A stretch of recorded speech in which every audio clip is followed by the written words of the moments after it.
कृषि कानून के मामले पर जारी आंदोलन के बीच मोदी सरकार ने एक बड़ा फैसला लिया है। दरअसल सरकार ने 60 लाख टन चीनी निर्यात करने का फैसला लिया है। इससे होने वाली कमाई और इसकी सब्सिडी को सीधे 5 करोड़ किसानों के खाते में डाल दिया जाएगा। इस बार सीधे किसानों को सब्सिडी मिलेगी। केंद्रीय मंत्री प्रकाश जावड़ेकर ने कैबिनेट में CCEA फैसलों की जानकारी दी। उन्होंने बताया कि सरकार ने इस साल 60 लाख टन चीनी एक्सपोर्ट पर सब्सिडी देने का फैसला किया है, जो कि सीधे किसानों के खाते में जाएगा। सरकार ने इस साल 60 लाख टन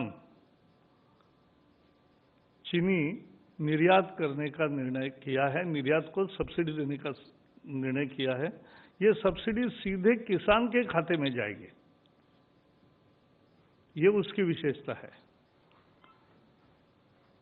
3500 करोड़ रुपए इस काम के लिए लगेंगे, लेकिन किसान के लिए खुशखबरी वो है कि जो प्रत्यक्ष निर्यात होगा, वो निर्यात का जो मूल्य मिलेगा वो भी किसान के खाते में जाएगा। वो लगभग 18,000 करोड़ रुपए मिलेगा। तो 3,500 करोड़ रुपए सब्सिडी, 18,000 करोड़ रुपए निर्यात से मिलने वाली आय, और अभी तक जो घोषित सब्सिडी दूसरी है उसका 5,361 करोड़ तो एक सप्ताह में किसान के खाते में जमा होगा। 5,361 करोड़ एक हफ्ते में, और निर्यात का व्यवहार होने के बाद निर्यात का मूल्य जैसे आएगा, बिल आएगा, वैसे वो पैसे भी किसान के खाते में, और 3,500 करोड़ रुपए सब्सिडी वो भी किसान के खाते में जमा होगी।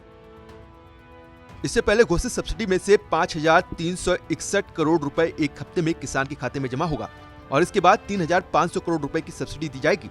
इसके बाद 18,000 करोड़ रुपए की सब्सिडी एक्सपोर्ट के बाद सीधे किसानों के खाते में जमा होगी। इससे 5 करोड़ किसान फायदेमंद होंगे और चीनी उद्योग के करीब 5 लाख मजदूरों को भी फायदा होगा। इस साल चीनी की खपत करीब 260 लाख टन और उत्पादन 310 लाख टन होगा। इससे चीनी बिक्री को काफी बढ़ावा मिलेगा। केंद्रीय मंत्री प्रकाश जावड़ेकर ने कहा कि इस साल चीनी का उत्पादन 310 लाख टन होगा। देश की खपत 260 लाख टन है। चीनी का दाम कम होने की वजह से किसान और उद्योग संकट में है। इसको मात देने के लिए 60 लाख टन चीनी निर्यात करने और निर्यात को सब्सिडी देने का फैसला किया गया है।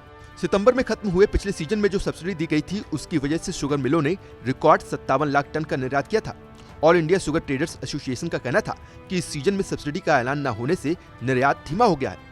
सरकार के इस कदम से इंटरनेशनल मार्केट में चीनी की कीमतें घटकर 17 अमेरिकी सेंट प्रति पाउंड से 14 US सेंट प्रति पाउंड हो सकती हैं। भारत दुनिया का सबसे बड़ा चीनी उत्पादक देश है। महाराष्ट्र में कारखाने से निकली चीनी का रेट 31,000 रुपए प्रति टन के आसपास है, जबकि उत्तर प्रदेश में ये 33,500 रुपए के आसपास है। इसके अलावा केंद्रीय मंत्री रविशंकर प्रसाद ने बताया कि सरकार ने स्पेक्ट्रम की नीलामी करने का फैसला लिया है। 2,251 मेगाहर्ट्ज का कुल स्पेक्ट्रम नीलाम होगा। ये 700, 800, 900, 1800, 2100, 2200, 2300 और 2500 मेगाहर्ट्ज के बैंड्स की नीलामी होगी। इस महीने आवेदन आमंत्रित करने का नोटिस जारी होगा और मार्च में इस नीलामी को क्रियान्वित किया जाएगा। उन्होंने कहा कि पिछले स्पेक्ट्रम का आवंटन 4 साल पहले हुआ था, इसलिए अब 4 साल बाद इंडस्ट्री की तरफ से इसकी जरूरत महसूस की जा रही थी। इसकी नियम और शर्तें वही होगी जो कि साल 2016 में थी। इससे पहले सरकार ने देश में एथेनॉल के उत्पादन को बढ़ावा देने पर सहमति बनाई थी। भारत में गन्ने की फसल की कमी कभी नहीं होती। ऐसे में एथेनॉल की कीमतें बढ़ने से किसानों को फायदा होगा और गन्ने का उत्पादन बढ़ने से चीनी उद्योग को भी फायदा पहुंचेगा। और अब सरकार चीनी निर्यात पर सब्सिडी देकर गन्ना किसानों को सीधे फायदा पहुंचाने की कोशिश कर रही है।